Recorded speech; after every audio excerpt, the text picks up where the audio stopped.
Well, we made it to the end, Clay, and I thought I would check with you about I always have a kind of a weird reaction when we finish these things. It happened with TNG. It happens occasionally with some of the other little series that we do and things like that. But you'll have like it's most profound feeling in the Star Trek when after 150 episodes you're at the end and you're kind of like it's getting to the end. That's good. Like it'll be over fairly quickly and we'll be done with the series and everything. We can move on.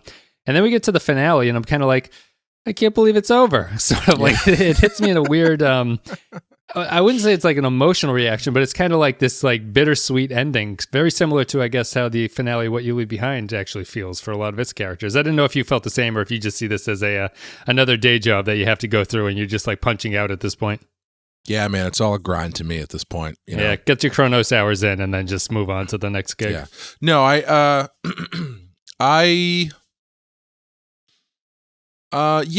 kind of felt the same way, I think, where I'm always surprised when a finale pulls it off because I think it can be very difficult to do and have it be satisfying and not it's difficult to write a new story that is also your last story that is satisfying for the 7 years that have come up to it. And it's really tempting, I think, to just do like a clip show.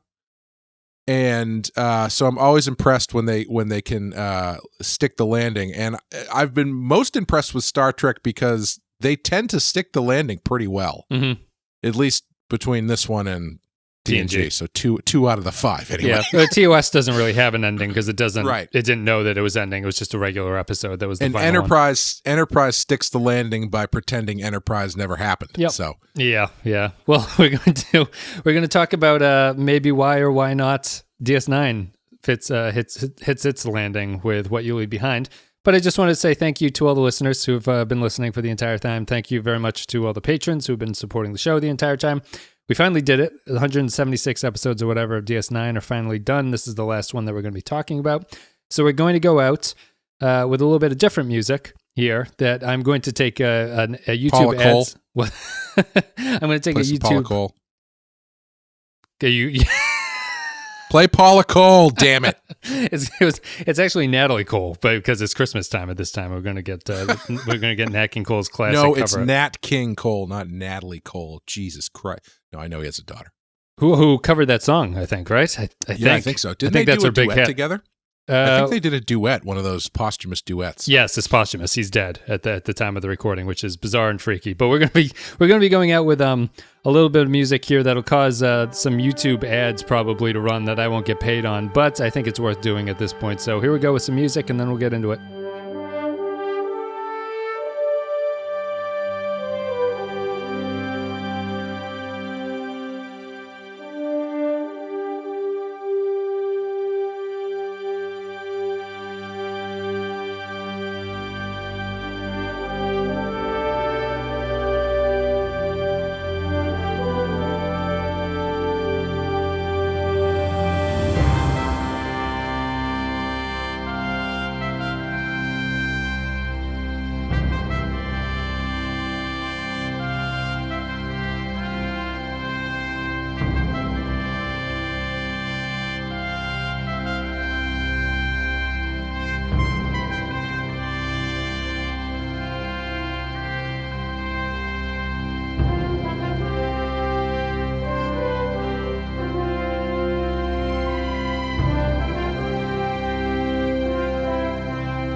I don't know if a good place to start, Clay, is always to compare the show to TNG or anything, but I think that TNG had almost a perfect finale for itself, as you were talking about before the break. Yeah. Well, I guess we should introduce this episode too. This is What You Leave Behind. It's the series finale for DS9. It's the 25th and 26th episode of the 7th season.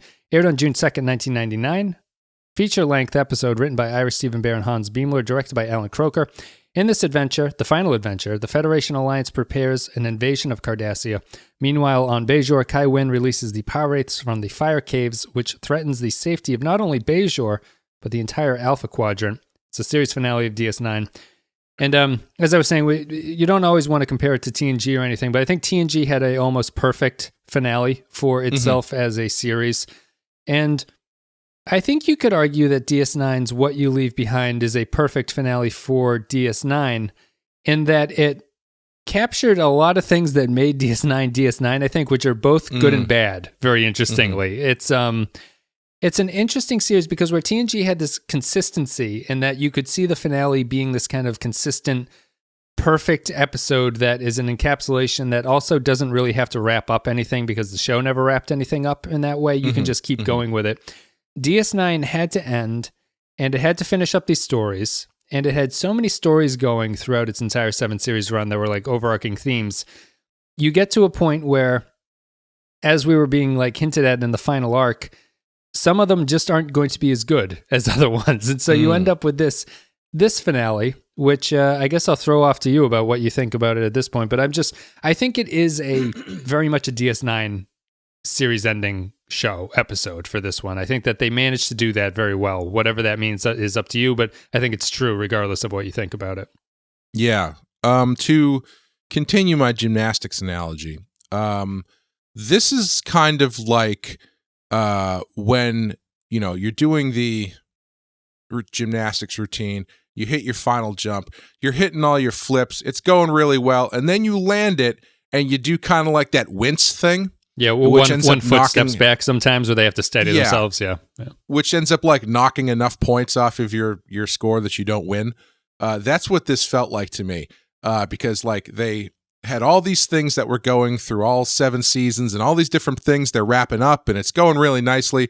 And then they hit the ground and that pain just shoots up your leg like a fireball out of a fire cave. It's I assume you're talking about the fire cave ending to this thing. Yes. Let's save that, I think. Okay. I just want to say, because I needed to say this, I have never seen a show actively forget they had a running plot line. Where they fake you out with an ending, you mean, and then realize that they have to end somewhere else? Yeah. And like that's what it felt like. It felt like they actively forgot that they had the Gul Dukat stuff going. So they ended the show, and then like literally Sisko's like, "Oh shit, I forgot. I have this thing. I figured it out. I gotta go. I'm sorry. I'll see you guys later." And then they have this like truncated fight, and then they do this terrible, dump each other into the fire like Sherlock and Moriarty. And I don't know. That stuff was dog shit, man. I hated that stuff. I thought it was terrible. The war between the Dominion and the Federation Alliance is now over.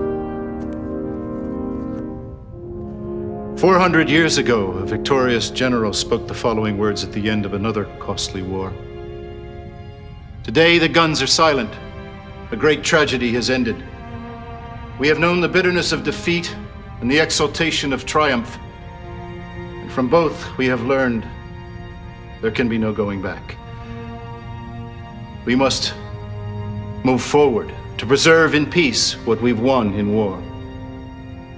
The funny thing is, I even kind of forgot about it because when it got to the casino lounge scene where they're all sort of hanging out for their final night and Vic is crooning and all the writers and producers are in the audience that you can kind of pick out if you've been watching the show long enough. Oh, that's fun. I didn't know that. There was about a half hour left at that point, and I was like, oh, I forgot that they spend the last half hour just saying goodbye to everybody, and then you get the Dukat call, and you're like, oh, right, of course, yeah, Dukat has to be dealt with, yeah. It was not. The episode was so good, except for every time they cut back to the fire caves. Let's save that because I think we can talk about this episode in kind of the narrative chronology that goes on, because I think that the way that they wrap up the war is almost perfect. And Yeah, it seems like they focused almost entirely on making that plot work for it, because I think the timing of everything works. The fact that they got Damar and Kira being on Cardassia at that point makes sense. There's a reason for them to be there. They have to do something to act on it. Odo's sickness resolves things very nicely, and I believe believably. Like the way that they wrap that up is believable in terms of it's such a small thing that could, in my mind, end the war effectively like that. It doesn't feel like a television contrivance. And the battle scene is excellent. Like, I think everything leading up to the battle scene was great. Everything leading up to the finale leading up to the close of the war, I think is really, really strong. And I think they did a really good job with all that stuff. Yeah, they they didn't rest on the laurels of their stuff they had done to that point. They actually ratcheted things up quite a bit, which I was impressed with. They like tripled down on the Dominion and their awfulness by having them first wipe out a whole city and then eventually be like, fuck the Cardassians, let's just kill them all. I thought I have a note. I thought they should have put more Dominion characterization like that in the series. I thought you should have seen more of what they were willing to do at that point to get across to what their like ethos is, their ideology. Yeah, they do so much talking through the series about about their ethos and the ideology, and you don't really see them do that much. You only kind of see the Jem'Hadar pop in and fuck people up from time to time, but you never really get a sense of the Dominion's, how iron-fisted the Dominion is. There's just that one episode, I think you watched it, where Bashir finds the planet of people that have been infected by the Dominion as punishment. Yes. They give them the terminal disease. Yeah. Even that though is like, there's a level of removal from that. That's they're not different there. They're not present for it. Yeah, that's different than the main leader actively giving the order to destroy 2 million people and then actually doing it. Yep. I was shocked. I guess I was kind of shocked that Damar died. Mm-hmm. I was more shocked that he went out so nonchalantly. Yeah. Like he kind of got he didn't get mud monstered, but he kind of got the Tasha Yar death where he just ended up a casualty of the war and they didn't really bring a lot of attention to it. Yeah, he unfortunately went into the room first and paid the price for doing that. Yeah. Right. Yeah. Did you like Damar's? Did you mind that? A lot of people have a problem thinking that he needs a better death than that, but I kind of agree. I think he served his purpose, and it's intentional because he doesn't even get a final line beyond keep. He says keep and then dies. Yeah, I liked it. I don't think I really get tired of the deathbed monologue that they tend to do in movies and TV shows like this, where a character dies and it's like, well, they're on their way to death, but they've still got time to have 3 pages of dialogue. Like in the Matrix when Trinity dies and she just like talks for 10 minutes while she's got like a spike through her chest. Yeah. I don't like that stuff. I think it's overdone. So to have him serve his purpose and then die fairly routinely, I actually thought was fairly effective, because essentially the story about Cardassia is not Damar's story, it's Garak's story. Mm-hmm. And Garak, in his Damar's death, I think is more impactful to Garak than it is to the rest of what's going on. So I think it worked. I think it worked pretty well. And it also built him up very Batman-y, like where Damar is a symbol of the rebellion more than he matters outside of that. So he still functions as a martyr. Martyrs dying is what serves them as a symbol for continuing whatever fight they're on and things like that. But yeah, he's still, I think thematically, he's still of the old Cardassia in a lot of ways. Like he adapted to this new lifestyle, but he's still the old Cardassia that Garak makes the point no longer exists after what the Dominion have done and what the Cardassians have done. Mm-hmm. So I think that even through the entire final arc, the Cardassian story is probably the pinnacle of what they did over the course of those 10 episodes. Yeah. Where flipping it from ally of the Dominion in order to protect themselves into a sort of mirror version of the Bajorans and reenacting what they put the Bajorans through, and then sort of realizing that they didn't want to be under the yoke of the Dominion anymore, the Dominion basically wiping out millions off the planet, and the fleet rebelling in the middle of the battle, which turns the tide.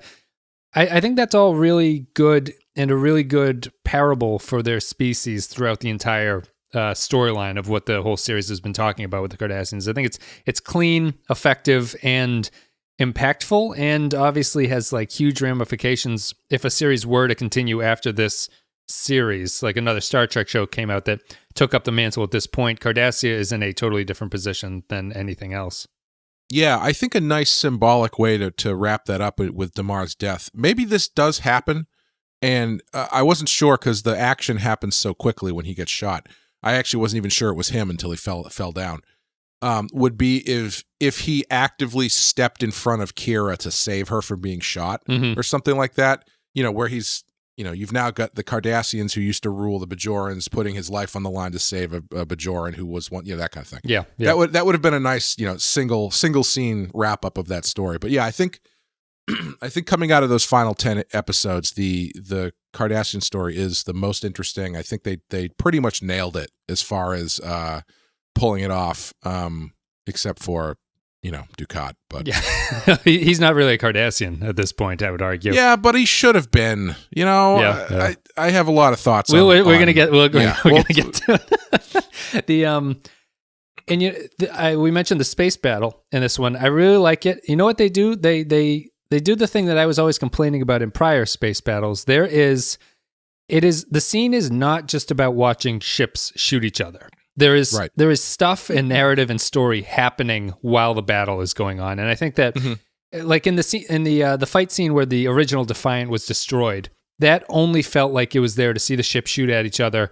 All of them get blown up, and then they have to retreat, and that changes things. This has the Cardassians on Cardassia changing. The Dominion are plotting during the storyline. The fight itself has a kind of give and take to the battle that's going on with the Cardassians rebelling and the Romulans taking damage.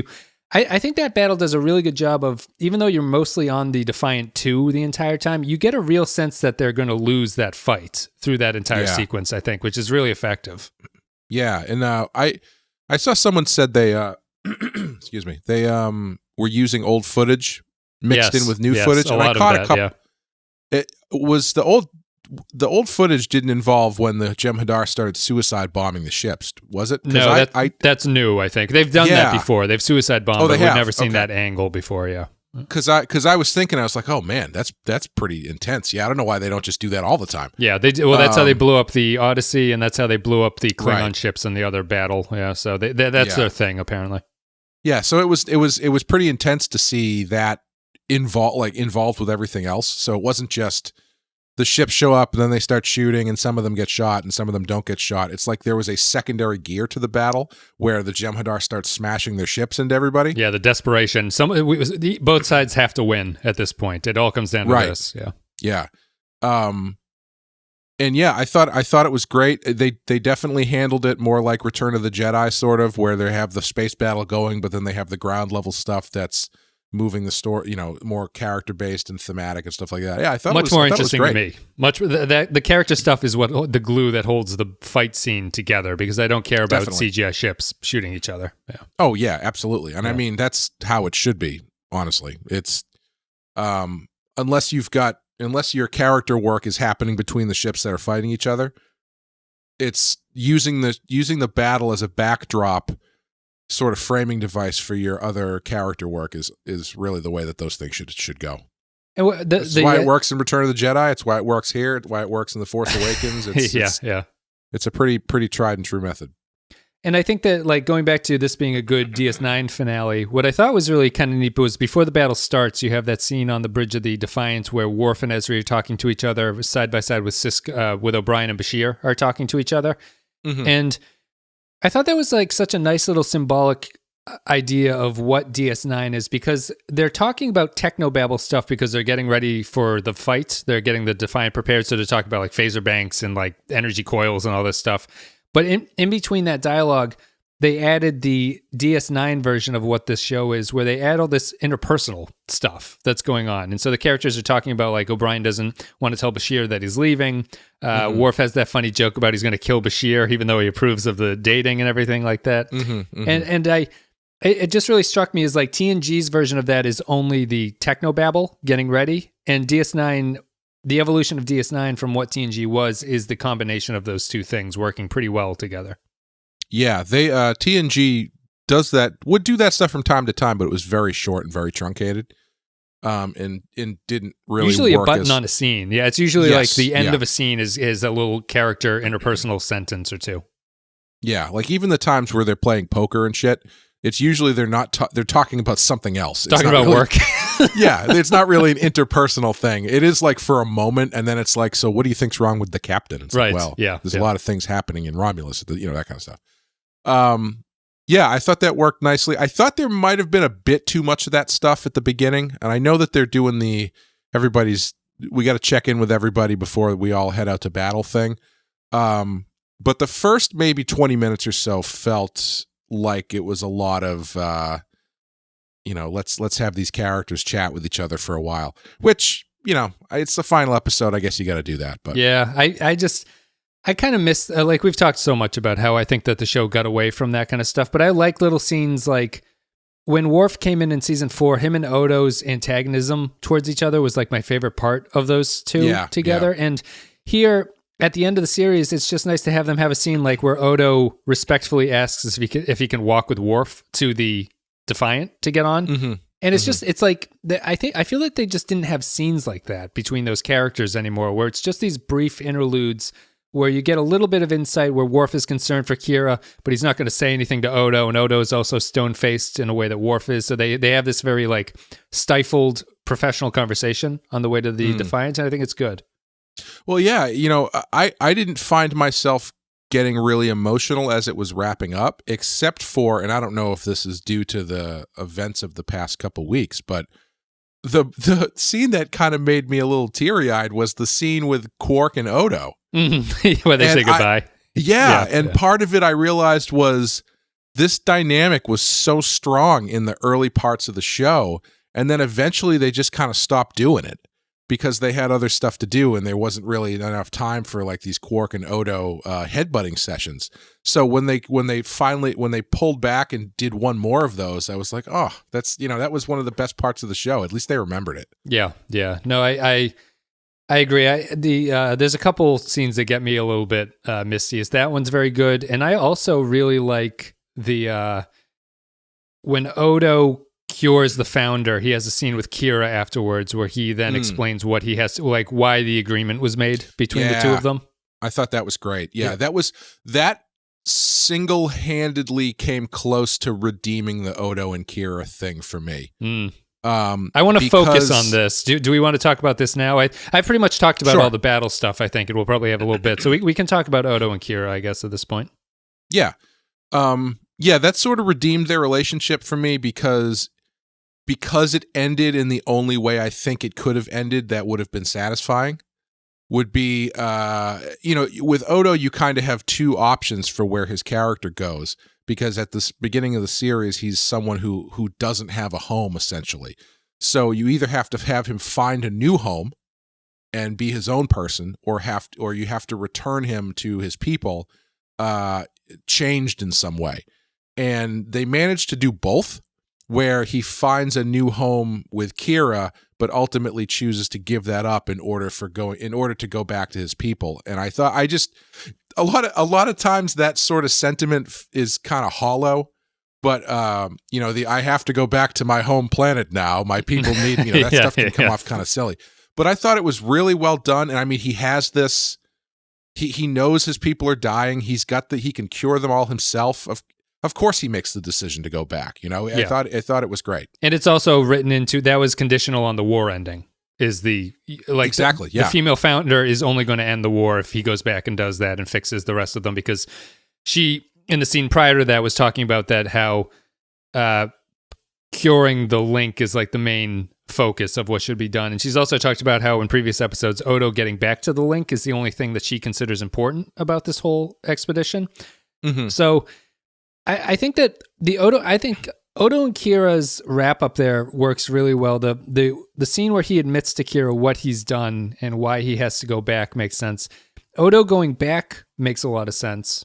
Mm-hmm. That he can't fully, like, he has to go back as sort of a Federation ambassador in some sense, in the same way that Worf becomes an ambassador. Mm-hmm. He takes this Federation point of view and exports it to another race that doesn't share that point of view. I think that, like a lot, I think if I have anything negative to say about some of the character wrap-ups they do, I think Odo's is a good example of it, where there's a slight bit of, it works on an emotional, visceral level, but when I think about it, I'm not sure it 100% makes logical story sense that he does it. And my problem here is that Odo has spent 2 seasons talking about how Kira is the most important thing in his life, basically. Mm-hmm. I don't know if you get a good enough reason why he goes back. I think there's a strong reason for why he goes back, which is he makes his deal with the devil, kind of, and he has to go back. However, once he's cured them, I'm not sure there's a good reason why he has to stay with them at all. Sure. Yeah, well, I think it's I think they could have fixed it with, I think they could have fixed it with, if in the past 4 episodes or something, they started peppering this point home. They do it a little bit where Odo is disgusted by Section 31 trying to poison the founders. Like, if they had set up this kind of going back thing and that he can't leave, I would have bought it more. But the problem with the show as being so episodic is that when the finale kicks off, you get all this new information about people are all going to be in different places at the end that they haven't really hinted towards at all prior to that. And so it feels very abrupt when he goes. And for how much he loves Kira, and because the fact that once the founders link with each other, they know everything, he doesn't need to teach them anything. He just has to go and link with them, and then he can leave again and they'll remember everything. Even if they stuck in some line about he wants to stay behind to make sure that it sticks, maybe I would buy that. I just feel that they don't really go far enough to explain it in terms of why he's leaving Kira. I don't think that he needs that much extra explanation, though, because he's never stopped caring about his people and never really stopped caring about being a part of the Great Link or whatever. Yep, he's always wanted to go back. Yeah, so I mean, giving him the opportunity to go back and do what he's always wanted to do, I think that's enough for me to supersede the Kira stuff. I mean, Kira's cool, but they've only been dating for a little while. I mean, he's not really attached, Yeah, no, but yeah. I think it's.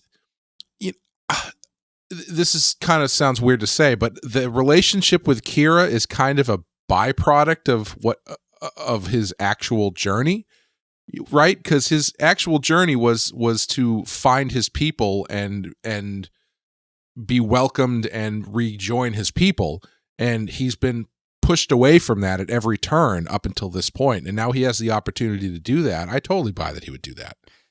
Yeah, because I mean, ultimately, he's still a changeling, and person-to-person love is still kind of a weird construct for a changeling. Yes. Like, the Great Link is going to be more of a pull for him, I think. Yeah, it's one of those things, like, I totally understand why he ends up at that point, and I believe that he would make that decision. I think there's just, in a more modern series where the writing was doing that kind of understanding, it would just be, you'd get a little bit of a hint of Odo's personality leading into his decision to do that in episodes prior to it, I think. And it just feels rather abrupt to me, almost in the sense, like, I kind of would have expected some line of him like, you could come stay with me. And she's like, I can't stay on a planet full of goo creatures. Like, I have to stay here. And he'd say, oh, that's true. And then they would go their separate ways. I think for how complicated that relationship was, and if you want to say that Odo looking for a new family was him finding Kira, and he cherished the relationship with her more because it was finally a place that he felt he belonged more than actual love or something like that. I'd even go that far. I just feel that it's such a dense, layered relationship, and with such dense motivations on Odo's part, it's tough to only have it in the finale for a couple scenes that you have to explain what he's doing over the course of those couple scenes. Yeah, I still maintain that I wish that they hadn't gotten them together until maybe the last episode. Or at least, I think this still works for me, even if they're not in a relationship. If they're just super good friends. That's what I mean. Yeah. Like if you were really leaning heavy into, these two might get together, and then at the end, like you feel like they've gotten to the point where they have admitted their feelings for each other, just about to become official. Yeah, and he gets the bad news. And then Odo's like, I really need to do this. I think that still works, and it might arguably might even work better. Yeah. Because that would be because of the reasons that you're saying, where it's like he's not shattering the relationship at that point. He's cutting it off before it happens. Right. Yeah. He's making a. I mean, not that he's not making a choice, but he's given two options of where to belong. He picks the. Well, I guess he still has it still works either way. Yeah. Yeah.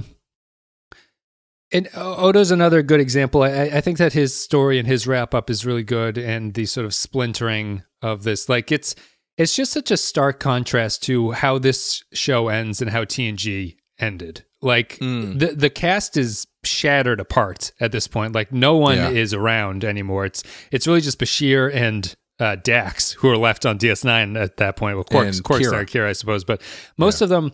Worf becomes an ambassador. He goes to Kronos. O'Brien goes back home. You like that one for Worf? Yeah, I thought the Klingon. I mean, it's they understood Worf on this show so much better than they did on TNG, and they managed to end his story in the perfect place because he's a character who has always been an outcast or from the Klingon society and always wanted to be part of it. And they first wrap it up by having him be the person who shatters the old Klingon foundation and sets the course for the future. And then they really put the little bow on it by having him sent back to Kronos as an ambassador, which is just, it's like, as far as Worf goes, is there anything else in the world he could have wanted? No, it's his best case scenario. Yeah. And it's ambassador to the ruling of Martok, who is setting the course for this new thing. It's just it's a perfect place to end, and it's not like an overly sappy place to end him. It's not like a Christmas ending where Santa pulls the one toy that he wanted out of the bag. It's an understated but perfect ending for his thing. He's still doing a job. It's not like he's like just personally invited to become Martok's roommate or something. Yeah, he's going back with a job and a purpose. It's the perfect encapsulation of his character because he is a Starfleet officer who is an ambassador to the Klingon Empire. So he's got both worlds acting in harmony instead of, and no longer has to spend his life fighting between these two sides. Right. Yeah. I mean, one of the larger themes of the series has been, even from the get-go, about how this is a disparate group of people who are all basically outcasts in one way or another. It's why Worf fit in so well when he came in the fourth season, because he is also an outsider. And most of these characters are outsiders or have some kind of perspective that puts them on the outside of whatever their culture is, be it Garak or Garak, Worf, or Odo, or Kira even, who's in a sort of a weird position. And so it thematically fits that the characters all splinter apart at the end and that they go their own way. And, you know, it's led into by I like the toast that Sisko gives to them on the holodeck in Vic's lounge, where it says, like, this may be the last time we see each other, but we'll always have a part of something on Deep Space Nine. It's just it's fitting that they all had to go back. And I think they all go back to pretty successful degrees. There's no one that I'm really like, oh, what a terrible decision that's what's going to go on there. Well, except for one. I can name one. Yeah. we'll get to that one. We're not talking about him yet. But even then, I think I can defend Sisko's position, I think, at the end. I can't really defend how it gets there, but we can talk about Sisko in a minute. But I think, like, O'Brien going home makes a lot of sense to me. Being the grumpy Gus, he gets to go home with his family. Garak, which he loves. Which is so. What was I just expected in the Vic's lounge scene where him and Bashir are talking to each other at the bar. It's just like, hey, yeah, you want to go out back, and it's smash cuts to them just having like the nastiest sexual encounter in the bathroom of Vic's lounge or something. But saying goodbye to them, saying goodbye to Garak has a very good farewell. His final scene where he talks to Bashir is really fantastic. I just think they wrapped it up really well for all those characters to go back to something that has changed fundamentally, but they're still going back to it. Yeah, I think Garak is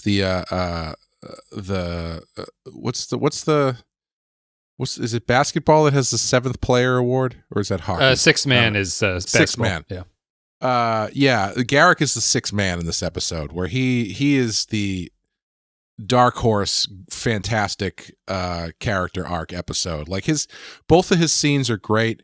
That one with Bashir, and I also really like the one where after Damar dies, he's like, "My Cardassia is gone. There's nothing left." And then Kira says, "Make a new Cardassia." It's up to you to fight for a new one. And he goes, "Nope, it's all revenge." That works. That was really good. I like that. Yeah, because he's and they further expound on that in his scene with Bashir, where he talks about like everything has changed here. Like Garak is angry at the end of the series in a way that a lot of the other characters aren't, but it's a subtle angry, I think, but he's still very angry. And just he has a great final moment of calling out, like he just basically just shatters the Bashir character and says, "Listen, moron, like what you think about this is not the way that this is actually going to work. So we'll leave on good terms and call it a day. But I'm probably not going to ever see you again. This is not the pie in the sky version of what's going to happen." Yeah, I thought he was great. Good anger from Andy Robinson too, which you don't like raw anger from Garak, which you don't usually see because he usually hides it so well. Yeah, what a good character and what a great actor. He's every episode that he's in, he is the backbone of those episodes. He has such a handle on that character that you can put him in any situation and he sells it. He's really great. The the other thing to talk about, what'd you think of the montages saying goodbye to everybody? I find them strange. I find them very strange. My favorite one was Worf's because he picked some weird ass things to remember in the moment. He picked all season 7 for some reason. Yeah. He's like, well, it's because contractually we can't have him think about his dead wife. Yeah, he can't think about Jadzia, which is the problem. But the thing that's funny to me about them is that their flashbacks seemed like they were only limited to one arc. Like Odo's is only about Kira. You don't see anything that's not Kira related. And Worf is, as you're saying, they can't show Jadzia, so they show Ezri in every single one of his flashbacks. Bashir and O'Brien, I thought, was the best one because it went all the way back to the first season of showing those two together, which I think works. Right. But yeah. It just and it wasn't. They also show when he shows up on Deep Space Nine for the first time, I think, right? When he walks into Sisko's office. Who does? Worf. Oh yes, Worf does. Yep. Yeah. I thought. That's what you. I'm sorry. I thought you meant there was a memory featuring Worf and O'Brien. No, Worf and O'Brien. You're talking about them separately. Yes, I'm talking about O'Brien and Bashir are together in their memories because their friendship is the focus. So they show, but that goes back all the way to the first season. So they have a lot of clips to show for that flashback. Yeah, it was I was expecting, I was hoping they weren't going to do that stuff, but I thought they did. They kept it truncated enough that it didn't bother me too much because it's, it felt a little bit more organic than that stuff usually does, where it's like they are actively, they're on their way out, they're having a memory of various good times or whatever. O'Brien does that thing where he holds something very close to his eyeball and looks at it and remembers. Yeah. I'm still bummed that the Alamo stuff never really paid off. That's the Alamo thing. They found the missing guy that they've been looking for 2 seasons. He was on the rug. Yeah, whatever. And I'm also mad that they never showed what the Breen looked like because they make such a point, even in the last episode, of mentioning it.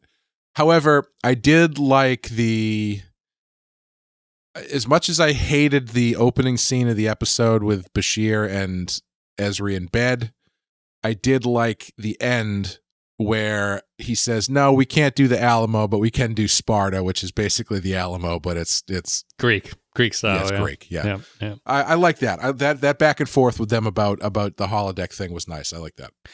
Yeah, the Ezri and Bashir thing is kind of one of those, like, that's a storyline that I don't think you need to resolve that way, really. I didn't need them to get together. It felt like they had to do something to give them some kind of closure, but if anything, I think there is a point where a series tries too hard to wrap everything up, and I think maybe some of the cases are here. I think that a lot of the stuff works, but some things don't work, and I don't know if that's a good segue where we can go now. I'm kind of appalled that Jake and Ben Sisko don't have a final scene together.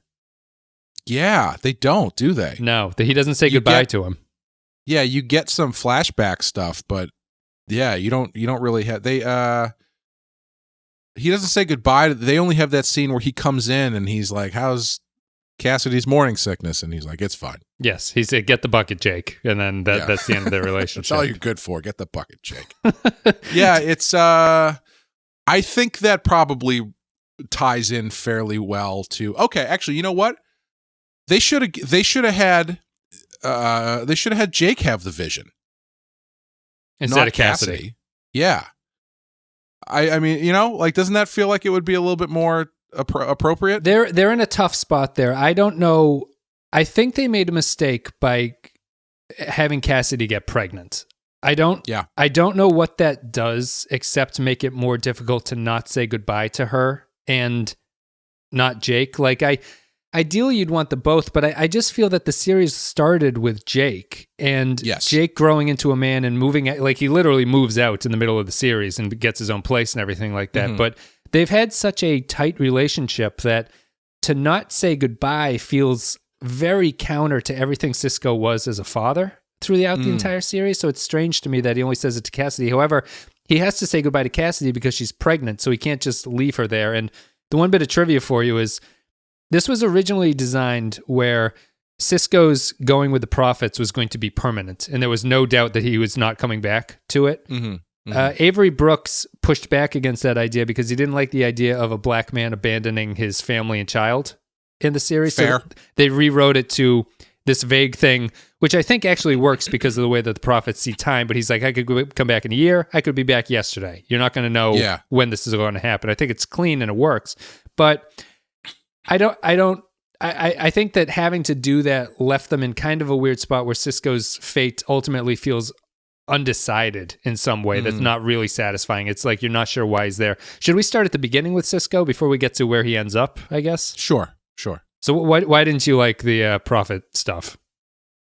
Well, just to kind of tag on what you were saying about the Jake and not having a scene with Sisko, I feel like they could have put more into the scene that they do have, because I don't think, especially given the ambiguity of his fate, I don't think you necessarily need a goodbye scene.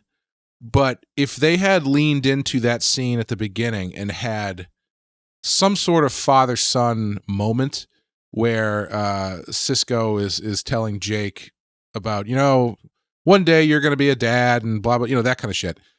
Something that is more of a final scene. The I'm proud of you speech from a father. Yeah, something like that. That doesn't feel explicitly like a goodbye until you realize what happens later. Yep. But yeah, I really, really did not like what they did with him because, first of all, I'll just, before you go, I like the idea that he is with the Prophets at the end of the series. I do not. I hate it. Okay. So that's probably our point of contention. Everything getting to that point, I do not like, but I like him being with the Prophets. Yeah. I don't like it because I think for the reasons that you're saying about the scene with Jake and with Jake and his dad, because for me, the show wasn't about the emissary. And I understand that that's the setup at the big first episode and blah, blah, blah, blah, blah. But like, it feels to me that the emotional character movement has always been a more grounded personal thing. And to have him whisked away into, the Matrix. The Apple commercial universe. For no apparent reason other than the fact that the Prophets need him for something undefined. That's their MO, actually. Everything is undefined. Just, I don't know. It's like he served his purpose on regarding Bajor, let him go. That's what he's for. He's the emissary to Bajor. Yeah. He's not like the emissary that'll get them coffee. Mm-hmm. Yeah. And the execution of it I thought was beyond terrible. To have him literally leave the party like he forgot that he left his car running outside or something. Yeah, and then he flies down to Bajor. Flies to the fire caves, which he knows where they are for some reason. Unless, is that public knowledge where it's the a big fire thing, caves are? I guess. Yeah, okay. Yeah. Still, he goes to the fire caves, has a 2-second fight with Super Saiyan Gul Dukat, and then that shoulder blocks him into the fire, and then why on earth do they not have Gul? If they're gonna do this, why do they not have Gul Dukat come back to life as the Pa Wraith guy, kill Kai Wynn, and then like Pa Wraith himself over to disrupt the party at Deep Space Nine. Mm-hmm. And then have Sisko final battle him on Deep Space Nine, where all of the conflict between these two people has been centered on for 7 seasons. Yep. Instead of just some fucking cave on Bajor. I mean, I get it. Okay, Bajor, fine, whatever. But like, come on. It's the setting of the show is not Bajor. It's Deep Space Nine. The contention between Sisko and Gul Dukat is over an office, right? Yeah. That's why Gul Dukat hates him, because he's got his office, because he runs Deep Space Nine. He wants to get Deep Space Nine back. He doesn't give a shit about Bajor. He wants Deep Space Nine back. So send Gul Dukat. He's magic now. He can do whatever he wants. Send him to Deep Space Nine. Have him bust through the wall at the party or whatever, and then have Sisko fulfill his destiny there, where at the very least you could have him like give a wink to Jake or something before he dives into the void or something. You know what I mean? Yep. It's just the execution was just so bad. And it looked terrible too. Yeah, it looks bad. It wasn't even like it looked good. It's like they jump into this shitty looking CGI fire, and then they do that thing where it's like, okay, I know you're standing on the ground, but put your arms up and pretend you're falling, and then we'll just flip the camera over and it'll look like you're diving. No, man, come on. It's just been that turn for Dukat and Wynn has just been awful from the get-go. Like awful. Even the reintroduction here where he comes back and he's like, yeah, I can see again. So let's resume. My God. Don't even get me started on that, where he just shows up and he's like, I don't know. I guess the prophets decided I had done my penance. Like, come on, get the fuck out of here with that. All the way down to, what chapter in the ghost emoji are you on? Did you get to the good part yet? Dukat and Wynn in the fire temple for the first half of the episode feels disturbingly to me like a 50-year-old couple that's gone to like a sex resort for a vacation. And it's really disgusting. It's like the second half of the Cialis commercial you don't see. She's like disrobing, and he's like, "Oh yeah, baby, we're going to the fire." It's like, imagine like a Cialis commercial where it's like, "Oh, you come up behind your wife while she's sexily washing the dishes. Oh, you're both sitting in tubs out in the field somewhere." Hard cut to like Gul Dukat and Kai Wynn dancing among the fire caves, drinking wine. It's really clumsy, and I think that for all the things that they did so well with wrapping up the war, the fact that they can't have a good final conversation between Dukat and Sisko about what this all means for their conflict between the two of them, outside of the vague nonsense of the power wraiths have this power and you're the emissary and I'm going to stop you by pretending my hand has some kind of force lightning coming out of it or something like that. It's fundamentally, they lost track of what Dukat meant earlier on in the season. They just didn't understand what his motivations would be. It's still astounding to me, even though we've watched all this now, it's still astounding to me that Dukat buys into the power of the power wraiths and not in a selfish way of this is a power that will get me what I want out of this situation. Yeah. Yeah. I think at the end, you could kind of argue that that's where he ends up once he gets the power, but not even really, because he's all... It's still just mass destruction on a power wraith scale. It's just destroy everything, which has never been... Dukat does not want to destroy everything. He wants to rule over everything. Yeah, and like... while Dukat's in a cave waiting for someone to read the right passage of a book, or, I don't know, being dead face down on the ground, whatever he's doing...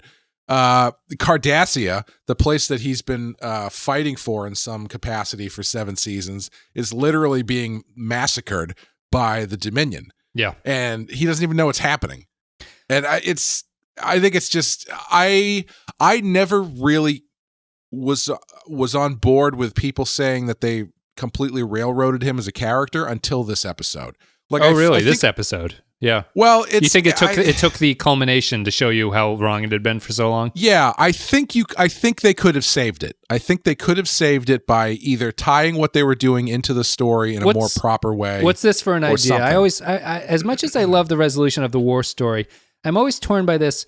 what if Dukat gets the power of the Power Wraiths, right? And he destroys the Dominion with it. I was just thinking that, yeah. And then at that point, he's like, now that I fucked them up, all of the Alpha Quadrant is mine. Like, you all have to bow to me. The emissary's role at that point is to stop that from happening. And he does. Right, yeah. Yeah, I think you probably sacrifice some of your better points, like the war themes fade away at that point, unfortunately. Yeah, and the Odo thing doesn't really work anymore at that point. But I think that's the scale that Dukat needs. If you don't do that, he needs to have something like that. Yeah, I think you could have done something like that, where he shows up after the war is over at everybody else's weakest point with that power. You know what I mean? Mm-hmm. So the Dominion's been crushed. They're done. Starfleet's lost like 1,500 ships or whatever. Yeah, big numbers in this episode. Big numbers of death. Yeah. Yeah, the Klingons have lost a bunch of ships. Everybody's they won, but as Ross and Sisko say, you know, I'm not going to celebrate over the bodies of all these people who have been killed. Everybody's like licking their wounds to an extent, and then Super Shredder Gul Dukat shows up and is like, "You guys are all at your weakest points. It's now time for me, with the power of the Power Wraiths, to take over the Alpha Quadrant." And then I don't know, Sisko kicks him in the nuts or something. The problem, his Dukat's thematic story doesn't work in the real life geopolitics that the show did well. There's no way to introduce a Destroyer of Worlds character and have it feel interesting at that point. It's like we've already resolved all these stories in a much more successful and interesting way. And then just bringing Dukat in as like the icing on the cake, it just feels terrible. And that's kind of why I think you have to do it like kind of like Super Shredder, or like when at the end of Ghostbusters 2 when Ray gets possessed by Vigo and they're like, would somebody just hose him and get him out of the way, please? Right. You know, that kind of thing. So it's like I think this is where they could have done what I wish they would do, where you have Gul Dukat show back up on Deep Space Nine, all roided out on power or whatever, and he's doing his bad guy monologue to Sisko while Worf casually strolls up and just chops his fucking head off. The fact that Worf doesn't get to kill Dukat really bothers me. Yeah. I mean, because I guess the problem is I kind of see the resolution of Dukat and Sisko as I can see how you would logically get to this point. I don't think the series ever really expanded on why they would get to this point between the two of them. And so Sisko and Dukat as the Christ and Antichrist figure makes a lot of sense to me. And if that's the case with where you're going, Worf does not fit into killing Dukat in that way. Like it only feels that the emissary can do what he does. Yeah. The problem is Sorry, I was just saying, if they decide to go this way where he becomes the anti-emissary, then yes, it should be him and Sisko. But if they had not gone that way and just left him as regular Dukat, I think Worf killing him would have been great. Yes, I'd agree with that. I just think that even the final power scene of what Dukat is doing fits completely into this idea that the prophets are just so vague, no one has any idea what the prophets are doing about anything. Yeah. Like nothing means anything with the prophet religion or the prophet beings.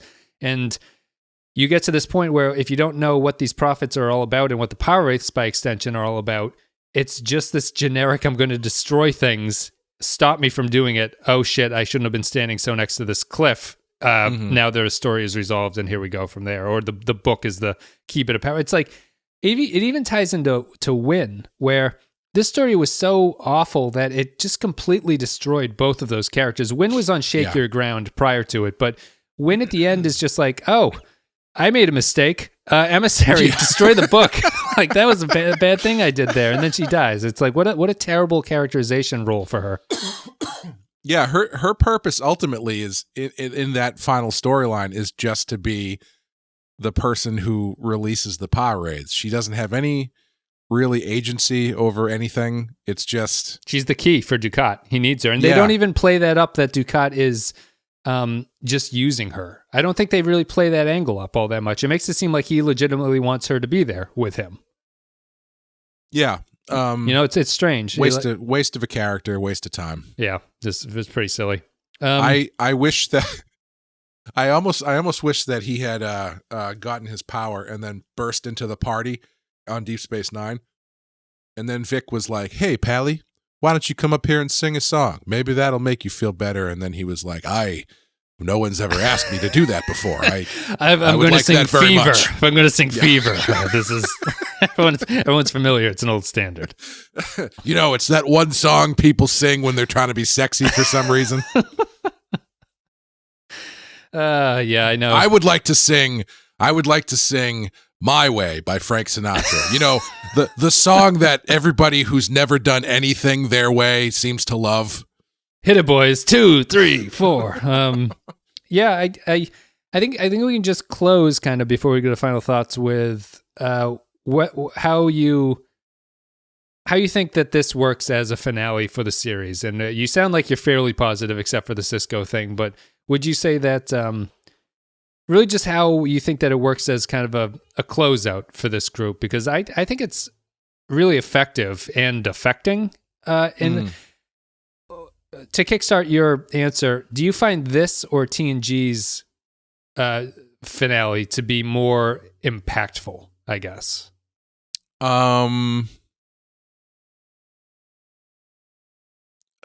Probably this one, but I don't know if it's a fair comparison to make because they are so different. So different. Show. So different, yeah. Yeah, like I think TNG's finale is very impactful for those characters, and I think that Deep Space Nine's is very impactful for these characters. Yeah, I think it's a difficult comparison to make. Yeah, I mean, TNG's is such a clean example of a finale. Like it's kind of like clockwork and how well it works. I would say if I were to take points away from TNG's finale, and maybe this is also unfair to compare them because they are so different. TNG's finale is ultimately about Picard and Picard alone. Yep. Whereas Deep Space Nine does a very good job of making sure that everybody has a role and everybody has an end to their story. Yeah. Where all the stories, future or past that you see in TNG are all sort of like, oh, I guess that's what they're doing in the future. It's not like an end to a story, and it only services the Picard plot. Yeah. Yep. Whereas in Deep Space Nine, everybody's doing something that impacts the plot in its own way, and is also given their own kind of story wrap up fairly nicely, with very few exceptions. Am I kind of along those lines? Am I fair to criticize? I think that they had a lot of story to wrap up in this. And I think that, unfortunately, the Prophet storyline takes up a great deal of that runtime. When I was saying that, I saw that there was a half hour left, and I was like, oh, I'm looking forward to a half hour of the characters wrapping up their stories with each other and saying goodbye and everything like that. I'm always a little bit disappointed, but I don't know if it's fair to hold it against the show because I don't know if the narrative supports it. But I'm always kind of a little shocked that there's no scene in this where the crew react to what Sisko has done. You know what I mean? Like it's surprising that no one comments on Sisko becoming a god, basically, and is like, well, nobody knows that he did it. Do they just not disappeared? Well, but Cassidy knows, doesn't she? Like, she could tell them. I mean, she doesn't. I think she says like, he'll be back or something. I don't think she really knows exactly what's going on. Okay. But is it still do you think that the scenes are missing where they kind of talk about things like that? Like I like the character interactions that they do have. However, at the same time, it feels rushed in the sense that I would anticipate that like there's so many more character interactions you could have. Like they hit the key points of Quark and Odo, Bashir and Ezri, Worf and Ezri. But I feel like there's just even minor scenes where like, just characters talking to each other before it wraps up. I really wanted that. And I know the series moved away from that over the course of the past couple seasons, but I still feel like they just didn't have the time to do the stuff that I considered to be really important at that point, which is if these guys are all splintering and going their own ways, to have final scenes where it doesn't need to be mushy or like, sappy or anything like that, but just in character conversations between everybody before they take off. Yeah, I felt like they spent a little bit too much time at the very end with Kira kind of walking around. Talking to Quark, yeah. Yeah. I guess like, that shows the fine. new state of affairs, Sure. which is things haven't really changed. It's just new faces. You know what I would have really liked, I think, would have been a great final button on Bashir's story, is if Bashir, his last scene was him welcoming a new doctor or a new, like... Chief engineer. Chief engineer or someone who was in the mindset and state of mind that he was when he got onto the station, a little bit more wide-eyed and a little bit more like right out of school or something like that, looking to do frontier medicine. And then, so you can kind of have him reflect against this, what he used to be and where he is now, that kind of thing. I think that would be kind of nice. One thing I noticed, I was really glad we rewatched Emissary, because we talked in Emissary on the Rewatch podcast about how the Prophets had saved Sisko, even though it wasn't really brought up that much during the series. And Sisko touches directly on that in his farewell thing, which is why he can't leave the Prophets to go back with Cassie or anything like that. But is the prophecy that he got in the first episode of the final 10, the sorrow he's going to know? Yeah. Is that brought to fruition by the wedding, because the wedding makes Kai Wynn jealous of him, and that sends her down the path that so it's like the idea that if he doesn't get married, she never gets to the jealousy point, so she doesn't turn to the Pirates. And is that the idea, or is it just not that specific? I think it's even less than that. My understanding of it is that the Prophets are speaking. The problem with that, I think, in the way that they wrote it, is that the Prophets are speaking too strongly about what he's going to feel. The Prophets know that they're going to take him away at the end of the series. So my interpretation of it is they're saying, don't get too close to people at this point, because we're only going to rip you away from them at the end. Yeah. Man, I hate it. I really don't like it. I don't think it works. I think that their premonition is too drastic sounding for what they eventually did with it. And it like what they say to him, I don't think deserves a warning about the level of intensity that they give him. That kind of a warning, it makes it sound like everyone is going to die and he's going to be the only one left. But I think they just didn't think it through, and it's one of those things. They thought it was a great way to end an episode and move it into the next episode, and they weren't really sure what that meant at the end of the series. Do you remember what happens in the vision he has at the beginning of the episode? Because I was going to say that maybe if they had dropped in one or two visions along the way in the episode to kind of foreshadow what was going to happen in this, that wouldn't have felt as abrupt. But they do the one vision at the beginning where he talks to his mother, and I don't remember what she says to him. I think it's just a reminder about the sorrow. And she says you have to continue walking the path, really. Just reminding you that this premonition exists. Yeah, I don't like that. I wish it was something a little bit more urgent from them. I just think with a premonition like that, where you say you're going to have to be forced to take a difficult choice, Sisko never really grapples with a difficult choice. He does what he has to do. So the premonition of you're going to be faced with a great fork in the road where you're really going to have to think long and hard about what the right thing to do is, Sisko has no such problem with that. So it's really not like he had a difficult decision to make. He did the right thing, and he knew he was going to do that right from the beginning. He doesn't even have a moment, is from what I remember anyway, where he leaves the party, where he stops and turns back and looks at everybody on the ship. He doesn't even have that thing where he's looks and sees everybody arm in arm watching Vic having a good time, and then he's like, well, okay, I can't be a part of it. Yeah, he just leaves. Yeah. It's tough. Would you yeah, well, I guess we're done talking about the series. I've made all the points that I want, or I did also want to mention I like that Odo got the Terminator 2 goodbye, where he slowly gets lowered into the waving goodbye, the molten lava, giving the thumbs up.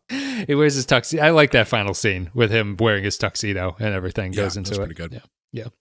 The one thing I would also like to say is, I think that Kira is my favorite Star Trek character, full stop. Oh, interesting.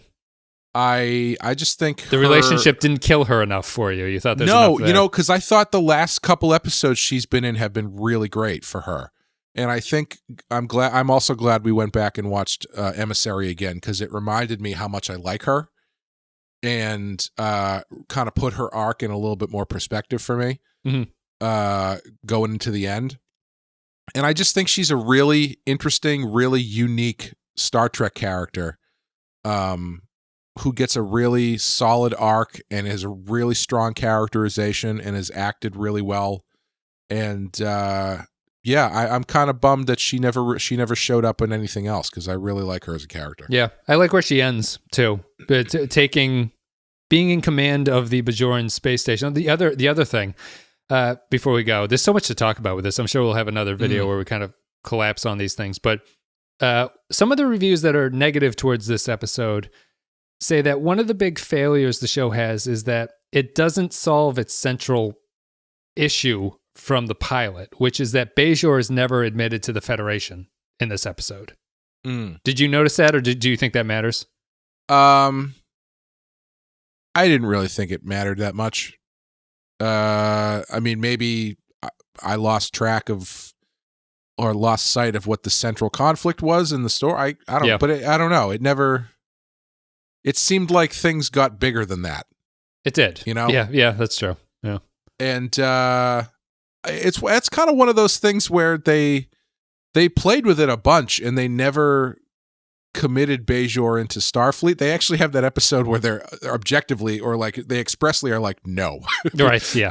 They should not be part of Starfleet. That's the premonition of the Locust when Sisko says, don't fucking sign the contract. Yeah. Right. Yeah. And I never felt like that was a super strong thread really going through the show. Do you feel like it's not like every season there's a new element of taking a step forward as far as getting Bajor into Starfleet?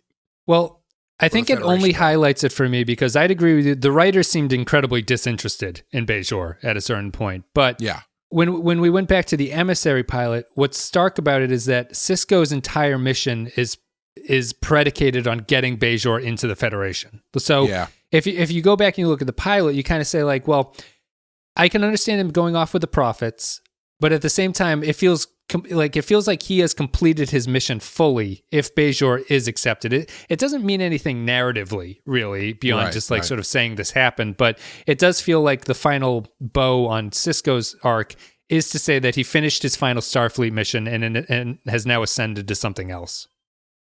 Yeah, I mean, it's one of those things where I like you said, I don't know if it really adds anything narratively. Like, I don't know if I would have.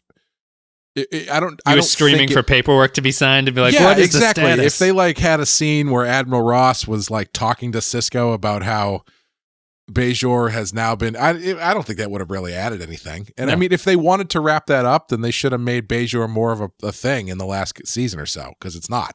I could see Ross saying that in the Vic scene, the lounge scene where they're all saying goodbye. Like if he just came over and said, like, great news, Ben, like, congrats on completing your mission. Bajor is now going to join the Federation, and Sisko has. And then Sisko's like, Bajor, mission, fire. Oh shit!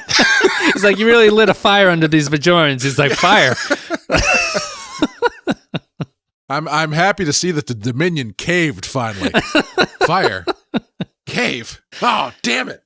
Yeah, it's something like that. I don't hold it against the series. I think that it's when you compare it to its brother and sister series, all of those are kind of remarkable because they do fulfill the cycle that way. Like Voyager gets home, TNG solves the trial of humanity. It comes to a conclusion about it, and DS9 kind of does. And I don't think it matters because I don't think the show cared that much about it. But it's just the final shot of Kira on the ship. We'll go out with that. I really love the final shot of this series. I love the fact that you are leaving the station behind as it goes. Yeah. And just the void of space, I think, is really kind of impressive what they got there. But Kira's position at that point, the only weakness is I'm not entirely sure what the status of the station is, kind of. And I don't think it matters, but it's something I think about. Yeah, it does feel like it's just sort of Tuesday on Deep Space Nine now. Right. You know, it doesn't feel that different or like that much change has happened. Yeah, I also really liked that final shot. I thought that was really nice. And you know, I could argue that with Sisko's fate so ambiguous, ending the series with a shot of Jake staring out the window, I think works. Since Sisko's story does not have a completion really to it. I think it makes sense to end on Jake not really having a what's the word I'm looking for? Not really having closure with his father. Although I find that sad, if anything, sort of. Oh, it's super sad. Yeah, and it's a callback to The Visitor, where he was devastated. I was just going to say, it makes the future of The Visitor all that much more plausible again. Yes, yeah. But I thought the final shot was really nice. I think that's about it. I think. Yeah, no, I don't have much else to say. I'm a little. I think that the disservice to Jake maybe could have been fixed in a few ways. And on that final scene, in my mind's eye, I always remember as Kira goes up and says something to Jake. And I feel it's appropriate. I feel it would have been appropriate for Jake to have the final line of the series in a lot of ways. Not that he's the best actor or anything, but I think that he is kind of the most outsider character in terms of the cast, because he's the kid. He wasn't in most of it. He's the main cast member who's not in a majority of the episodes. He's always been sidelined or not as important as the rest of them. But he has he would have a unique perspective, I think, on the change that he has seen over 7 years, and specifically this final episode. And I feel like he would have something poignant to say before we pull out and see the station disappear into the background. Yeah, I think so too. Yeah, I think that would have been nice. All right, guys, let's call it a day for there. We'll go to final thoughts and then read some patron thoughts or vice versa, whatever. But we're going to take a break. We'll play an audio clip. We'll come back and do all that for What You Leave Behind. To the best crew any captain ever had, this may be the last time we're all together. But no matter what the future holds, no matter how far we travel, a part of us, a very important part, will always remain here on Deep Space Nine. Yes. All right, everybody. Thank you very much for listening to our DS9 coverage. Thank you for supporting the show. If you want to support the show, the best way to do that is patreon.com/thepenskyfile. A couple dollars a month and you get extra stuff, and you're going to help decide what we do in the future. You vote on other topics that we cover, podcasts, all that good stuff. The podcast isn't ending. It's just DS9, and that's over at this point. So special thanks go to our Captain Tier supporters: Andrew Cherlog, Ben Douglas, Captain Quark, Cardinal Doomsday, Christian Michaels, Christian Pouch, Darth Mosk, David Beardmore, David K, Dwayne Hackett, Eric Johnson, HH28, Yarpy, Jeffrey Coke, I guess, Joint Mango, Jordan Cooper, Kevin Reyes, Kyle Barrett, Matt Courier, Matt Cutler, Matt Ross, Mike Burnett, Nathan Elliott, Neil Brennan, Nick Sergi, Robert Cummins, Russell Elledge, Samuel Custer, Grim Santos, Sean Spinobi, Tark Latif, Tom Howes, Vault 13 Hero, and Will Yates. Thank you very much, guys. You're very generous. Thank you for supporting the show. Thank you to everybody for listening, and that's about it. We'll go to Patron Thoughts now for the final episode of DS9. If you're a patron, you leave your thoughts on upcoming episodes and we read them. Poindexter G says, I think the Dominion War part of this finishes up nicely. Everything makes sense. It's all shown well. Bajor is safe, as is DS9. The Federation, Romulan, Klingon alliance is battered, but they're all intact. Cardassia is destroyed planet. Did Cardassia bring on their own demise? Maybe, but you still feel for them anyways. And what did the Dominion and the Founders do from here? Does this whole process change them, or did they just kind of stay the same and keep to the Gamma Quadrant? The Sisko Dukat storyline, however, always felt kind of flat for me. Everything was there for it to work, but it doesn't. And really, since Sisko's role as the emissary goes back to the first episode, it's a bit unfortunate. So the characters' lives move on. Some stay on DS9, some move on elsewhere. Sisko is somewhere. It was a good ending, but not quite all of what it could have been. I'm going to miss these characters.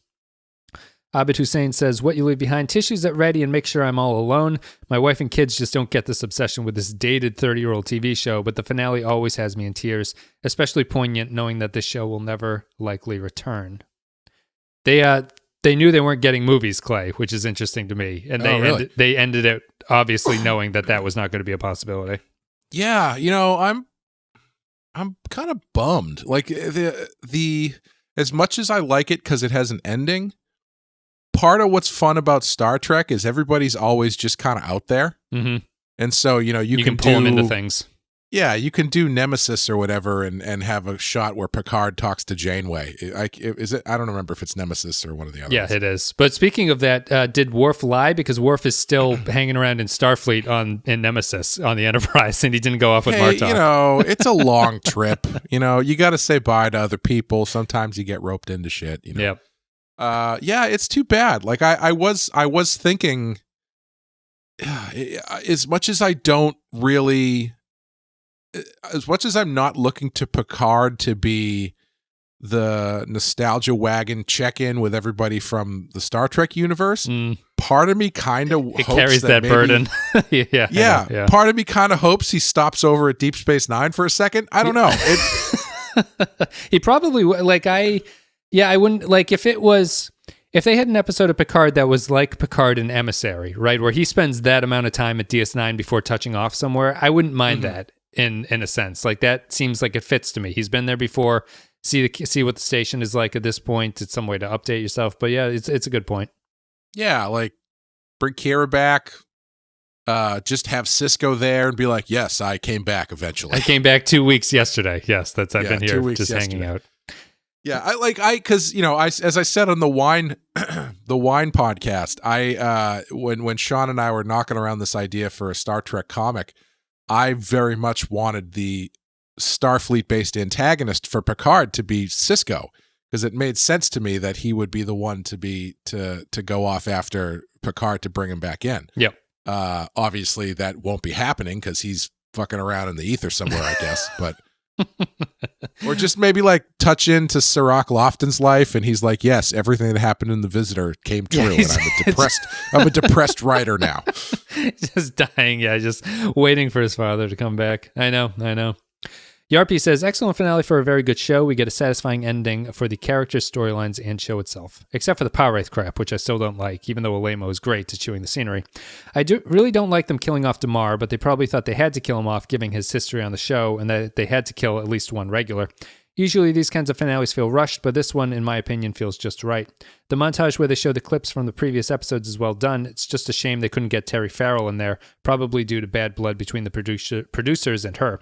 The final scenes between the different characters were also very satisfying, especially the last one between Quark and Odo.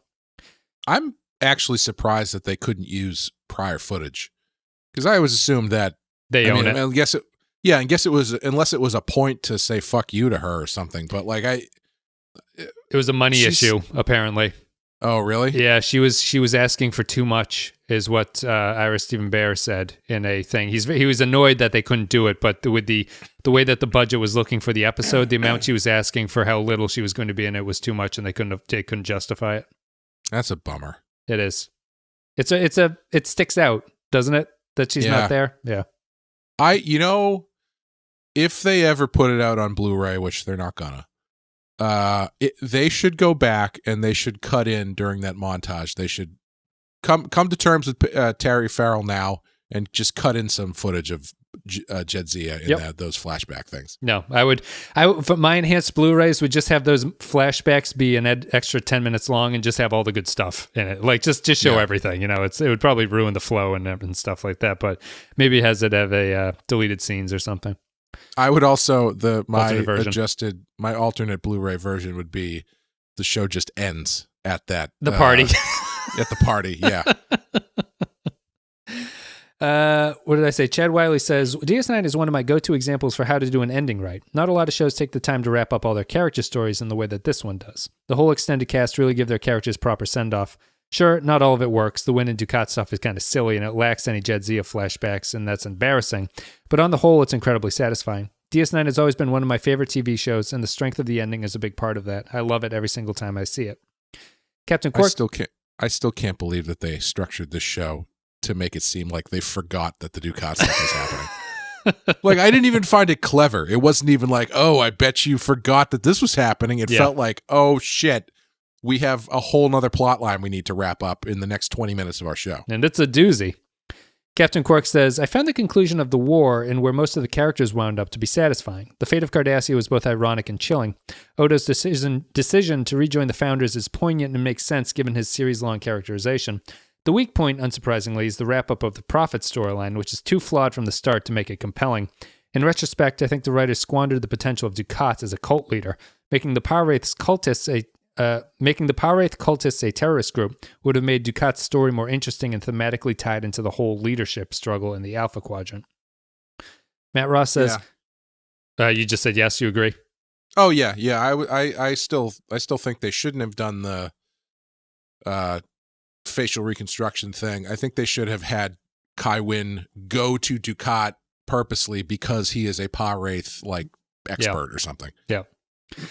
Matt Ross says, when I first saw this, I was unhappy with how it ended. Ezri and Bashir's bedroom scene wasn't needed. You get the points of departure for all the characters. Damar's ignoble and exit I found sad, as well as the destruction of Cardassia. Garak's fading into the rebuilding hit me harder as I wanted to see the rest of his story, as his character is always such a mystery. The flashbacks were interesting on how they had to maneuver away from Jadzia in their memories, like Worf only remembering Season 7. Maybe as I'm now a father, the memories of Jake made me extra wistful, and wanting to know what happens to him next, as well as watching him fade into the pinprick of light, made me weepy. Kira, now in charge, seems like she was ready with Nog's help. The goodbyes with Odo, begrudgingly with Quark, as the savior to his people. Worf's ambassadorship, O'Brien leaving the love of his life, all made me want another 2 or 3 episodes.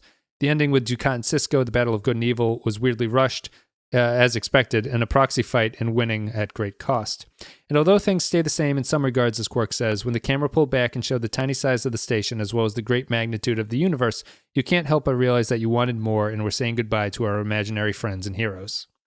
Dwayne Hack... They do, oh, sorry. No, go ahead. Was that, they do, leave the fate of Cardassia fairly unresolved, don't they? I mean, it's destroyed, basically. I think that they even sort of...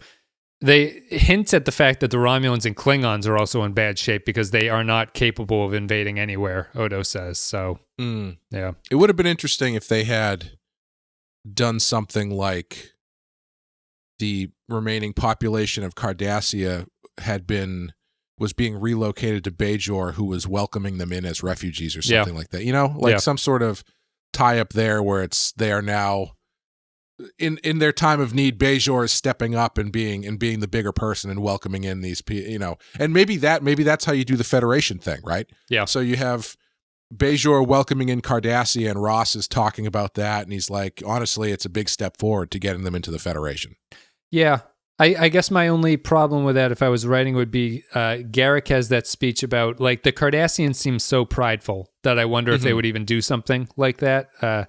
Garak's final speech is about how we used to be on top, like we had the best culture, we had the best of everything, and now look at us. And it seems they might be too prideful of a group to do that. But I could see that happening in some ways if Bajor just opened their arms as a kind of, you know, religious experience of forgiveness and something like that. Yeah, you wouldn't even have to say that Cardassia accepted or whatever. Just they made the offer. Yeah, Bajor has opened up their borders to welcome the Cardassians as refugees or something. Yeah.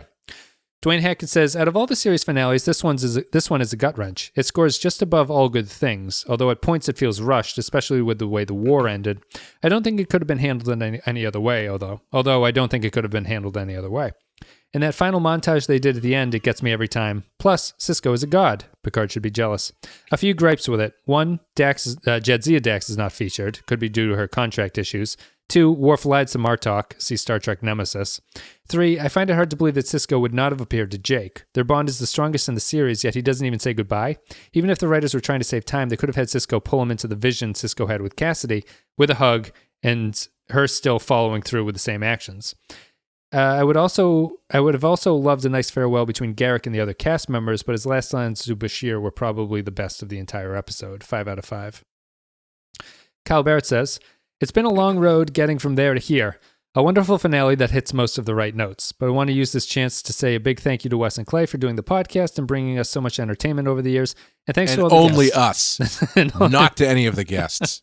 And thanks to all of the guests who have appeared too. You ruined it, Kyle. Even that absolute plank Matt Ross, who was on for a podcast or two. And cheers for letting us mere listeners have a chance to share our opinions on the podcast, even though I imagine everyone who doesn't leave comments just fast forwards through this section. It's been a pleasure to watch the show alongside you guys, but enough ass kissing. Do Enterprise already.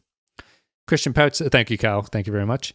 Christian Pouch says, I could talk for hours about this, so I'll try to be quick. My highlight of the episode is everything involving the Cardassians. Their turn during the execution, their turn during the space battle, the assault on the command center, Damar's death. It's all pretty great. Space battle is a great space battle. Dukat, Wynn, and Sisko, it all could have been played better, but their fates make enough sense in the context of what they've been building towards. In summary, I think this is the best Trek series finale in large part to how well they wrap up all the stories. The world is still continuing, but we have satisfying conclusions to where everyone ends up. Their flashbacks, goodbyes, and the scene in Vic are so heartwarming. 5 out of 5. Neil Brennan says, trying to explain the Dukat Wynn plot to me from start to finish. I dare you. Sorry. I was watching, we had a friend staying with us last night, and I had to watch Star Trek, and she had dipped in she said she had watched some TNG and she had watched some Deep Space Nine, but she obviously had not watched it in a long time.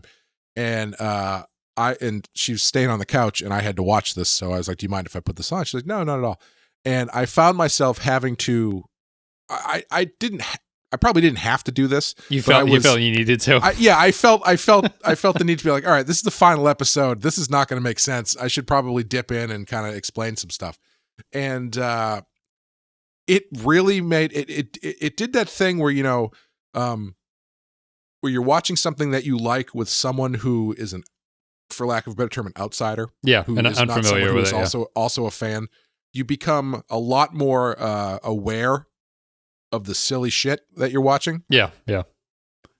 Every time the Kai Wynn stuff came on, I paused it, tried to explain what was going on, and I was like, I don't know. This is just really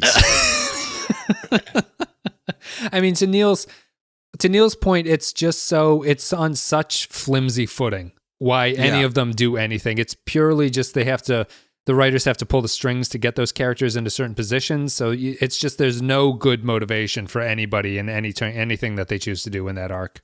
Yeah, my explanation, I think I paused it, and the most that I said was, he is a bad guy who used to rule her people, and now he's tricking her to help him to get these gods to come back. And she was like, oh, okay.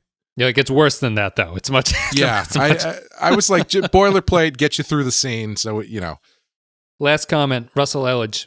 Not without its flaws, but still my favorite Star Trek finale. I'll get the bad out of the way. I thought the Sisko Dukat Power Wraith ending was a bit anticlimactic, and they've been teasing this great task and destiny that Sisko must fulfill, which in the end, I guess, means just pushing Dukat off a cliff.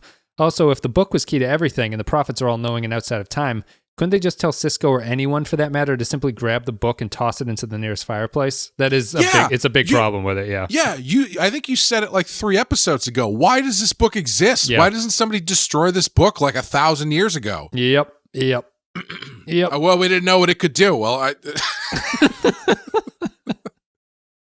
I know. The book being the key is just so silly. Aside from a few other nitpicks that aren't worth getting into, I really enjoyed everything else, and the wrap-up of the war, the party at Vix, the montage of all the characters, to the final goodbye of Odo and Quark. It felt like they gave time for the episode to breathe and say goodbye to all of the characters. Also, if you look at the background extras during the party at Vix, you'll spot Ira Stephen Bear, Max Grodenchik, Jeffrey Combs, and Casey Biggs. Poor Jake didn't have much to do in this episode, but I like how we got the last shot. There's all the actors out of makeup, and all of the writers and producers are also there. Oh, I didn't catch Combs and Biggs back there. I'll have to go back and look. If you watch during the thing where Sisko gets his bat signal and says he has to go, and he's telling Cassidy at Vic's party, Ron Moore is slow dancing behind them in the shots of it. Oh, really? Yeah. I do want to circle back to something that you said a long time ago.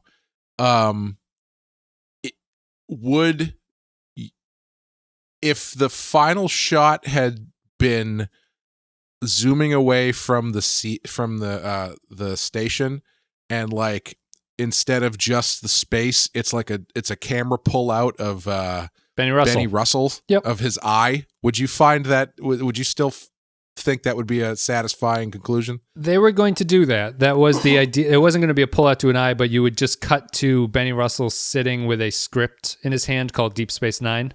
Mm-hmm. I think it undercuts it a little bit too much. Me too. I think it's appropriate, and I think it thematically makes sense, and I think that it works really well with what the series says, but I think it pulls you out of that. I think the final moment that they have here is near perfect, and doing anything else would have been just too much on top of it. Yeah, I think so too. I what I would have liked is if instead of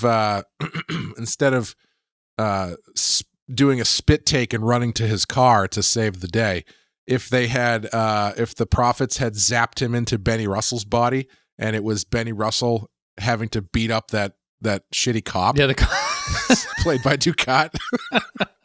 Pushes him into a YMCA swimming pool or something like that. Yeah. That's it.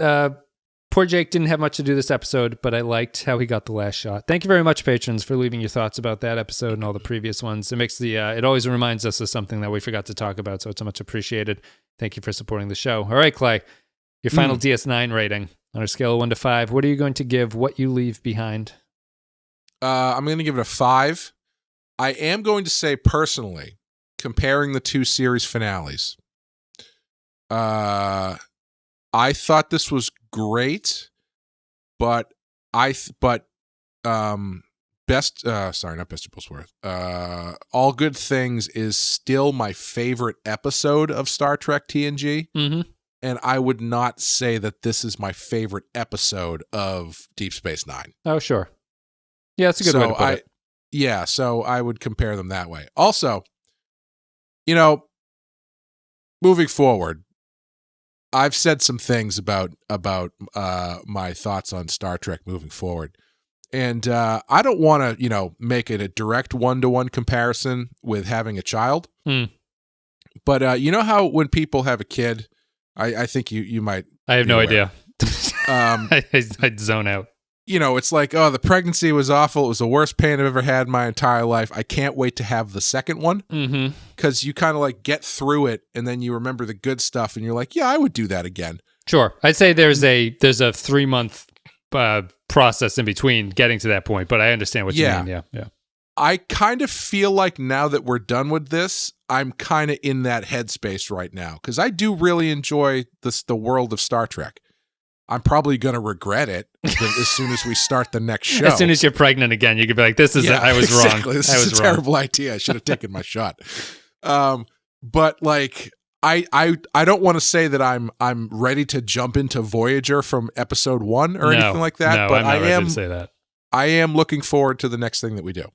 It's going to be Picard, so that's the thing. Are we also doing the movies too? The if Kelvin movies? If we have time, doing one a week, maybe that's a good way to do it. So, you'll give this. I'll touch base. I'll give this a 5 as well, just because I think that the finales get a little bit of extra leave. I think the Ducat stuff is awful. Same. And if this was a normal episode, it would knock it down to a 4 potentially. Yeah. But as a finale, I think that it works largely, and there's no way to not say that this is. I would say this is one of the top 20 episodes of Star Trek DS9, so it's going to go into that for me. Sure. But yeah, back to your point, Picard will be next. What was the other thing that you asked me about that? The Kelvin movies. Oh, the movies. Yeah. So we'll try to do. We have to at least do the first one to get Romulus out of the way, and then if we have time, I would like to do the other 2 just to get those out of the way. The only other things that we have leading up to that, once this is over, is we should do the DS9 documentary. Yep. And a DS9 series wrap up, which will be a shorter podcast, just kind of thoughts in general, because we didn't really we stayed pretty true to this episode in this discussion, I think, which is good and intentional, but we'll do a short one about that. So it'll be series wrap up for DS9 documentary, and then the Kelvin movies, and then Picard, and we'll see where things stand after that. Cool. All right. Well, I think people are relieved to hear you say the pregnancy allegory there, Clay, about it. But I think if it was Voyager, if we were doing Voyager, it's news that we've already got 2 kids and now you're pregnant with triplets or something. You're like, oh no, like this is not what I wanted. All I'm saying is let me have a couple glasses of wine and maybe we'll talk. Your mother's close enough to help out on the weekends. It's not going to be that bad. Oh man. We're done. Looking to start that, leave my job and start that glove knitting business from home anyway. So we're done with DS9. It took a long time. It's been fun. I've enjoyed watching this series. It was different from watching TNG for me. I was much less familiar with this one, but we'll save all that stuff for the series wrap up, I think. But it's been a lot of fun. Thank you guys for listening. Thank you for supporting the show. Let me know what you thought about What You Leave Behind as a finale, as an episode, and all that stuff. You can write in. You can support the show at patreon.com/thepenskyfile. All the social media is down below. Join the Discord if you want to talk about it. And I think that's it. We've got all the other shows. Check those out down below. Real Ripe is the movie podcast. Badass is coming back. We've got the other things that are out there, all the older shows that we finished, all that good stuff. And Picard is coming up soon after the Kelvin movies, probably. So anything you want to say, Clay, for this final regular DS9 episode sign-off? No, yeah, thanks to everybody for listening and keep coming back. And looking forward to what we do next. Guys, thank you very much for listening. And you are now about to leave behind this podcast. So, see ya.